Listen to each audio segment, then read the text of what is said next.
सम्मान के साथ में इसका तहे दिल से हार्दिक स्वागत करते हैं और आप सभी के चरणों में नमन करते हैं। यहाँ हमारी देश की जो युवा जनरेशन और देश की सर्वशक्ति माताएं भी बैठी हैं, इन सबको भी एक बार स्पेशल प्रणाम। सबसे पहले तो आपको बता दें कि हम कौन हैं और किस लिए आए। मेरा नाम राजू मिश्रा है।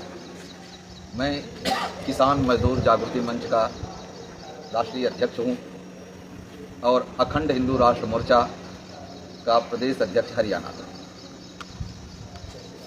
हमारे साथ में डॉक्टर गंगाराम तिवारी जी हैं, जो अखंड हिंदू राष्ट्र मोर्चा के राष्ट्रीय प्रेसिडेंट हैं। हमारा जो उद्देश्य है, जो उद्देश्य लेके हम चले हैं, वो उद्देश्य सिर्फ इतना है कि जो बैंकिंग व्यवस्था भारत में अब वर्तमान समय में चल रही है, यह बैंकिंग व्यवस्था सिर्फ आपको गुमराह करके आपकी संपत्ति हड़पने का काम कर रही है। और जैसा कि आप देख रहे हैं, ऑनलाइन रिकॉर्डेड बोल रहा हूँ, इसमें कोई शंका नहीं है, कोई दुविधा नहीं है, कोई अतिशयोक्ति नहीं है। जो बातें हैं ये धरातल पे हैं और आपको अभी एहसास भी हो जाएगा। हम आज जो यहाँ पे आए हैं, पूनम सैनी के लिए आए। आज जो प्रकरण पूनम सैनी के साथ में हुआ है, कल आपके साथ भी होगा। इस भूल में मत रहें आप कि आज पूनम सैनी की प्रॉपर्टी जा रही है मेरी बची हुई। आज नहीं तो कल, कल नहीं तो परसों, समय सबका आएगा और सबकी प्रॉपर्टी जाएगी। क्योंकि ये जो चीज़ें हैं, ये सारी चीज़ें ऑलरेडी पास हो चुकी, ये कानून बन चुका है।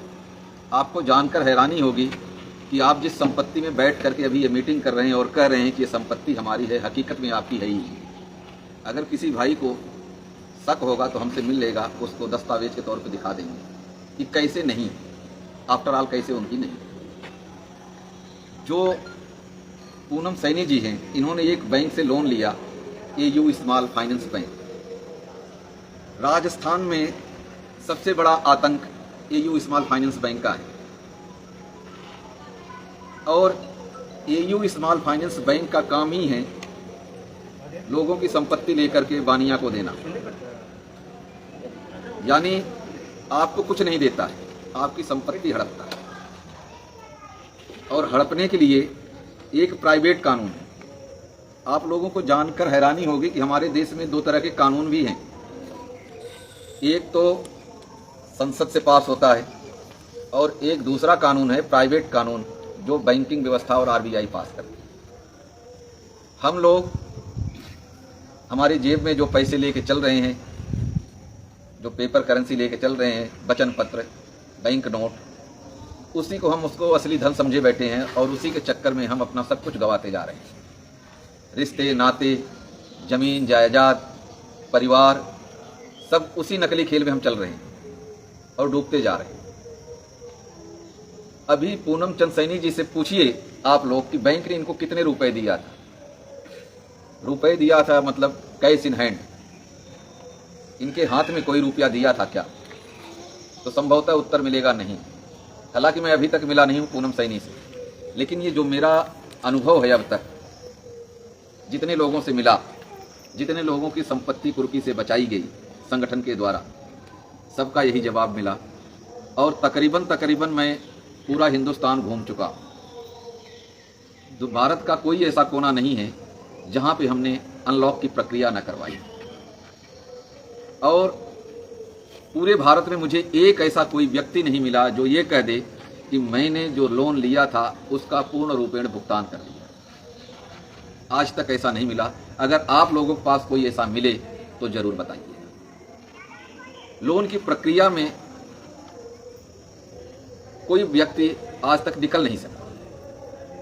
बेशक चाहे अंबानी अडानी ही क्यों ना हो, उनका भी आप लोग सुनते होंगे कि लोन माफ हो गया।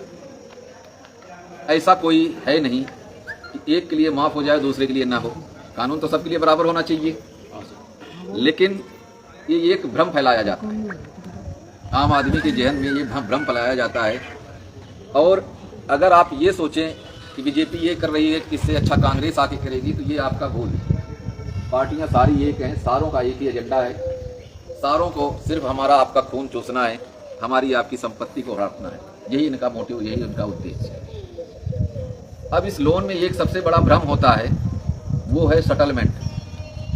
जब आदमी भरते भरते भरते भरते मतलब आखिरी सांस पे आ जाता है, तो जैसे डॉक्टर ऑक्सीजन लगा करके वेंटिलेटर पे रख देते हैं पेशेंट को कि भाई इसको ऐसे करके हम जिंदा रख लेंगे, सेम यही स्थिति होती है आपकी सेटलमेंट की। जबकि सेटलमेंट भी एक तरह का धोखा ही है। अगर सेटलमेंट को आप कोर्ट के जरिए करते हैं फिर तो बैंक बॉन्ड हो जाता है, लेकिन अगर वही आप डायरेक्ट जाकर के बैंक के जरिए करते हैं, ऐसे भी हमारे पास केस आए हैं कि 3 साल, लगभग 2 साल 9 महीने के बाद बैंक ने उनको दोबारा रिकवरी का नोटिस दे दिया और रिकवरी सूट फाइल कर दी कि बकाया रकम हमें दीजिए। कुछ ऐसे भी हमारे सामने रिजल्ट आए कि लोगों ने 50-50 लाख रुपए सेटलमेंट के नाम पे दे दिया और बैंक ने उसको शून्य कर दिया, यानी 50 लाख रुपए खा गया। अगर हम बातों को इसको लंबा करेंगे तो सारा दिन लगेगा। अब मुख्य मुद्दे पे आते हैं कि हम सैनी साहब का, पूनम सैनी का जो खोई हुई प्रतिष्ठा है, इसको कैसे वापस लाएं। क्योंकि जब किसी के घर में ताला लगता है और खास करके बैंक आके लगाता है ताला, तो वह व्यक्ति समाज में हेय दृष्टि से देखा जाता है। लोग उसको एक इनडायरेक्टली चोर की संज्ञा दे देते हैं, यार ये तो बैंक का पैसे लेके खा गया, और कोई व्यक्ति उसकी मदद के लिए सामने नहीं आता। सामने इसलिए नहीं आता कि ये बैंक का पैसे खा गया, हमारा देगा कि नहीं देगा, अब तो ये मरने के कागार पे आ गया, इसके पास कुछ नहीं। लेकिन पूनम सैनी की, आप पूरी पंचायत बैठी है, एक व्यक्ति मुझे ये बता दे कि पूनम सैनी का क्या गुनाह था। आवश्यकता ही आविष्कार की जननी होती है, सपने देखने का सबको अधिकार है। अगर पूनम सैनी ने अपने सपने को साकार करने के लिए बैंक के पास गए तो किस लिए गए? पैसे लेने के लिए। लेकिन बैंक ने उनको क्या दिया बदले में? धोखा। तो गुनहगार पूनम सैनी हुए या बैंक? दूसरा, सियाने बुजुर्ग कहते थे कि गर्ज को आंख नहीं होती। आदमी जब गर्ज में होता है, जब उसकी आवश्यकता होती है, तो वो आगे पीछे कुछ नहीं देखता, वो सोचता है कि हमारी गर्ज, हमारी आवश्यकता पूरी होनी चाहिए। अब अगर पूनम सैनी ने अपनी गर्ज की आवश्यकता के लिए अंधे होकर के सिग्नेचर कर दिए, इसमें पूनम सैनी का तो दोष नहीं, क्योंकि यह प्रकृति का नियम है। हम आप जब आवश्यकता होती है, तो हमारे बुजुर्ग कहते थे कि आवश्यकता पड़ने पर गधे को भी बाप बना लेते। तो क्या पूनम सैनी ने गलत किया? क्योंकि पूनम सैनी ने भी तो एक सपने लिए थे ना कि हम भी कुछ करेंगे, हमारे बच्चे आगे बढ़ेंगे, बच्चों को अच्छी शिक्षा देंगे, बच्चों के लिए ये करेंगे वो करेंगे, सपने देखे थे। क्योंकि उनकी एक महत्वाकांक्षा थी जिसके तहत वो बैंक में गए। अब उन्हें ये तो नहीं पता था कि हमारे साथ धोखा छल होगा और हमारी संपत्ति चली जाएगी। और दुनिया में ऐसा कोई व्यक्ति नहीं है जो कर्ज लेकर के भरता ना।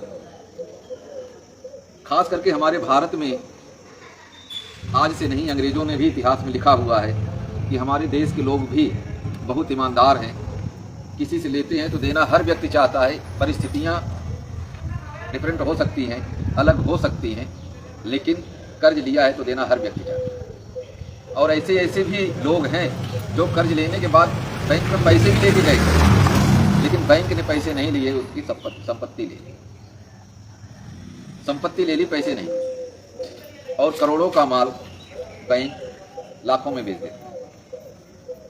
अगर आप इसमें भी गहराई में जाएंगे तो आपको ये पता चलेगा कि बैंक जो संपत्ति खरीदता है, वो अटैच करता है, यानी कुर्की करता है, वो कुछ निर्धारित कंपनियां होती हैं उनको देती है, और कुछ आउटर की जो होती हैं प्रॉपर्टी, उसके उन्हीं के भाई चाचा ताऊओं में दे करके पीछा छुड़ाती है। क्योंकि उसको तो जो मिल रहा है सही मिल रहा है, फ्री का मिल रहा है ना, उनकी तो ग्रोथ हो रही है। पूनम सैनी ने 10 लाख रुपए का लोन लिया और इन्होंने भरा कितना? 10,66,000 रुपये। इतना ही भरा है, 10,66,000 रुपये भर दिए, यानी लोन का 100% तो भर दिया ना। लोन का 100% तो भर दिया ना भाई साहब, और ब्याज भी दे दिया 66,000 रुपये। लेकिन यहाँ एक और चीज आपको बताऊं कि जब इन्होंने 10 लाख रुपए का लोन लिया था तो बैंक ने पैसे भी पूरे नहीं दिए। ये मैं नहीं बोल रहा हूँ, कागज बोल रहा है बैंक का।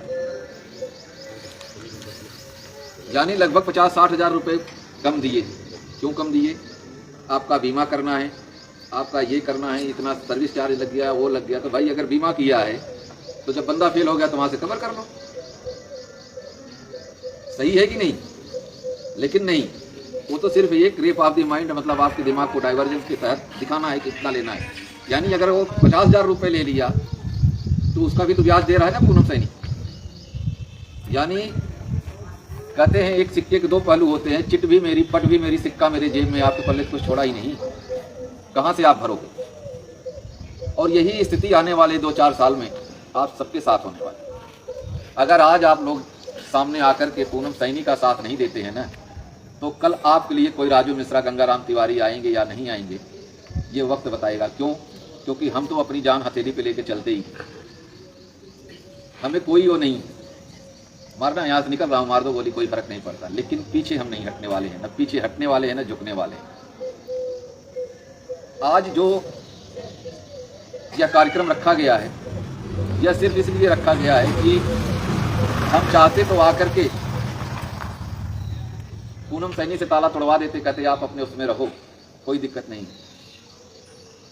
लेकिन आप लोगों के समक्ष यह रखना इसलिए उचित है समझा कि ताकि इनकी खोई हुई जो प्रतिष्ठा है, इसकी सच्चाई जो है आपके सामने आ जाए।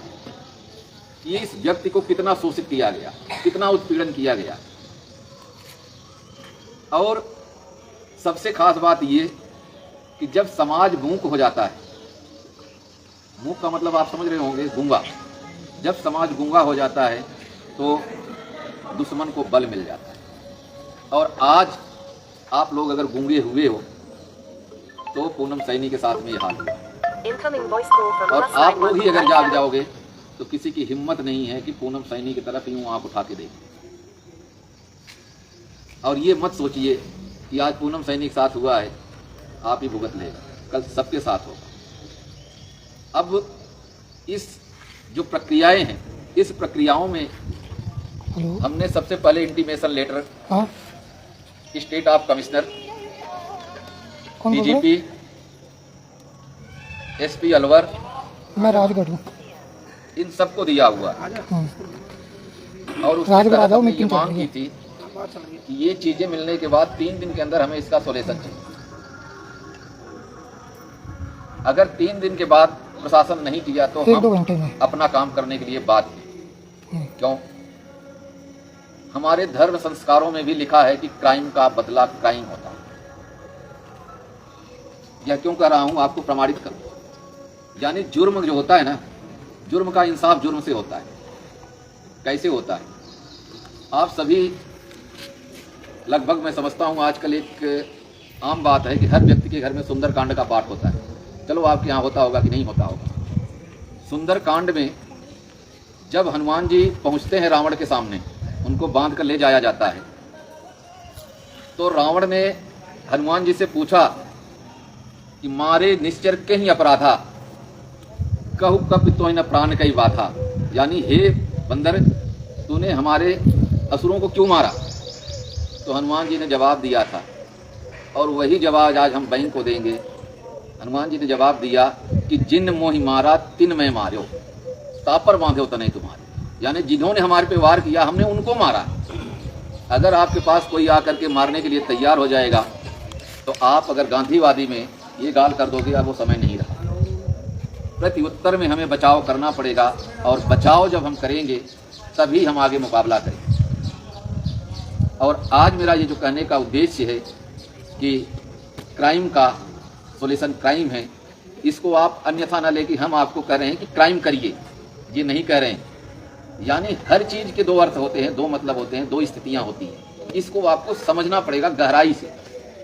और जब तक हम आप इसे नहीं समझेंगे तब तक आज एक पूनम सैनी है, कल आपके मोहल्ले में 10 पूनम सैनी ऐसे ही शोषित उत्पीड़ित होंगे। हमने तो ऐसे भी देखे हैं कि लोगों के घर में जवान लड़कियां, माताएं, बहनें, उनको धक्के मार करके पुलिस ने निकाली है और ताला लगाया है, जबकि पुलिस का ये अधिकार नहीं है। पुलिस का सिर्फ इतना काम है कि वो आएगी, सामने खड़ी रहेगी, आप कोई क्राइम ना करें। सिर्फ इतना, लॉ एंड ऑर्डर, कानूनी व्यवस्था नहीं खराब होनी चाहिए। सिर्फ इतना उनका काम है। लेकिन हमने ऐसे देखे हैं कि उनके घर से धक्के मार करके निकाले हैं और गंदी गंदी गालियां दे करके, क्योंकि गाली देने पे कोई धारा लगती नहीं। आप क्या करोगे? ज़्यादा से ज़्यादा मान सम्मान के लिए आप लड़ाई लड़ोगे, यही करोगे आप, इससे ज़्यादा कुछ कर नहीं सकते। लेकिन अगर वही एक गाली दे और 10 जूते निकाल के मारो, आप 10 गाली दो, फिर उसकी हिम्मत है क्या गाली देने की? तो हमें समाज को जगाना है। हमारा इंटेंशन ये नहीं कि हम इनका ताला खोलने आए या ताला खुलवाने आए हैं। हमारा इंटेंशन है एक समाज जागे। आप जागोगे तभी कुछ होगा, आप जागोगे नहीं तो कुछ नहीं होगा। पूनम सैनी, पूनम ये है पूनम सैनी जी। ये शायद आज हम पहली बार रूबरू हो रहे हैं, हमें पता नहीं है। पूनम सैनी जी, जितनी मैंने बातें बोली, क्या यह सच है? आपको बैंक ने कोई 1 रुपए हाथ में दिया था? ईमानदारी से बोलना, आप दरख्त के नीचे खड़े हो। नहीं, ये पंचायत है। आपने जो लोन लिया था 10 लाख का लिया था, कितनी राशि आपके खाते में मिली थी? 9,23,000। आप सुनिए, 9,23,000 यानी कितने की ठगी हुई? 77,000। चलो 2-5 रुपए कम ज्यादा, उतना तो आपका प्रसाद में बांट देते हैं। 77,000 की तो पहले ठगी कर ली। अब 77,000 के बैंक इंटरेस्ट जोड़िए, क्योंकि कंपाउंड ब्याज लगेगा ना। बैंक ने भी इनसे कंपाउंड ब्याज इंटरेस्ट दिया है ना। अब 77,000 की और 66,000 रुपए इस बंदे ने एक्स्ट्रा दे दिया 10 लाख का, यानी लिया कितना? 9,23,000, दिया कितना? 10,66,000, यानी 1 लाख रुपए प्लस दे दिया। और उसके बाद प्रॉपर्टी भी गंवा बैठा। प्रॉपर्टी गंवाने के बाद भी बात यही खत्म नहीं होती है। आज बैंक इससे 17 लाख रुपए मांग रहा है। बताइए ऐसा कौन सा ब्याज चल रहा है भैया? ये तो बानिया से भी बेहतर हो गया ना। जो साहूकारा ब्याज होता है, आड़ती की जो बही होती है, वो हर 6 महीने में पलटी मारते हैं। अगर उसके हिसाब से भी देखोगे तो डबल नहीं होता। तो ये सारी चीजें हैं। अब मैंने जो आपको बताना था ये बता दिया, आपके सामने प्रमाण भी है। ये इनका अनलॉक जो होगा ये पंचायती राज एक्ट के तहत होगा। पंचायत को अधिकार है, पंचायत जो फैसला लेती है उस फैसले पे कोर्ट भी संज्ञान लेती है। अब आप लोग बताइए, इसका साथ देना चाहिए या इसको तिरस्कृत करना चाहिए? कौन कौन आप चाहते हो कि पूनम सैनी का साथ देना चाहिए? आप में से कोई नहीं चाहता? सब चाहिए यार, साथ तो हाथ ऊपर करो ना, फिर भाई हाथ ऊंचा करो ना। हम देंगे यार साथ, हमारे भाई देंगे, हम तो देंगे। बाकी की इच्छा है तो बहुत बढ़िया। आप लोग अगर जब साथ दोगे, जिसके साथ मातृशक्ति होना उसकी विजय सुनिश्चित है। और यहाँ पे बैठी जब मातृ शक्तियों ने हाथ उठा दिया तो माँ दुर्गा, माँ काली, माँ रणचंडी सारी देवियां आ गई। तो ऐसे व्यक्ति कभी हार नहीं सकते। अब आप लोगों के टेक्निकल पॉइंट बताते हैं हम। सरफेसी एक्ट, सरफेसी एक्ट जो है, जिस कानून के तहत इनके मकान को कब्जा किया गया है, आपको उसकी कुछ खामियां हमारे राष्ट्रीय अध्यक्ष गंगाराम तिवारी जी बताएंगे। जो आप लोगों को इनके साथ के लिए खड़ा जब हो गए आप, तो आपको उस चीज की जानकारी होनी चाहिए कि आखिर इनके साथ किस तरीके से नाइंसाफी हुई है। उन पॉइंटों को और जितनी बातें आपको बताएंगे गंगाराम तिवारी जी, ये एविडेंस लिखित बातें बताएंगे हर चीज का। तो जो परिचय आपको बताया मैं दोबारा रिपीट कर देता हूं। ये डॉक्टर गंगाराम तिवारी जी हैं, अखंड